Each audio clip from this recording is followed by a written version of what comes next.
female stranded in the wheelchair, also possibly some hip pain.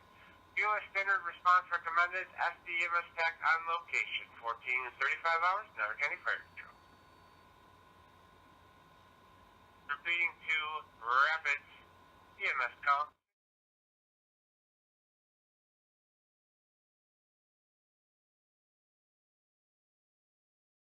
Elderly female stranded in a wheelchair since yesterday, also complaining of hip pain. BLS Standard response recommended EMS TAC on location, 14:30, 6 hours, Niagara County Fire Patrol.